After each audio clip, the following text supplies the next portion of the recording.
বন্ধুরা, welcome to my channel. আজকে করে নিচ্ছি বাটা মাছের পাতলা ঝোল। প্রথমে মাছগুলোকে নুন হলুদ দিয়ে মাখিয়ে রাখতে হবে। তারপরে ভালো করে তেল গরম হয়ে গেলে একটা একটা করে মাছগুলো ভেজে নিতে হবে। খুব কড়া ভাজবার দরকার নেই, হালকা ভাজলেই হবে, ঠিক এই রকম। তারপরে ওই তেলেই কালো জিরে এবং কাঁচা লঙ্কা ফোড়ন দিতে হবে। কালো জিরের যখন গন্ধ বেরোবে তখন আদা এবং জিরে বাটার 2 চামচ পেস্ট দিয়ে দিতে হবে। তারপরে একটু ভালো করে কষাতে হবে। কষাতে কষাতে নুন হলুদ এবং পরিমাণ মতন মিষ্টি দিয়ে একটু জল দিয়ে কষিয়ে নিতে হবে। মশলা থেকে যখন তেল বেরিয়ে আসবে তখন 1.5 কাপ মতন জল অ্যাড করে দিতে হবে।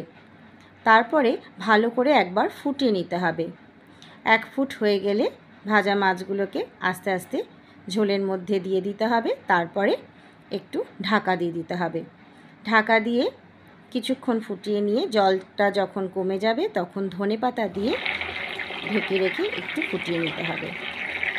ব্যাস, তৈরি হয়ে গেল পাতলা বাটা মাছের ঝোল। Thank you.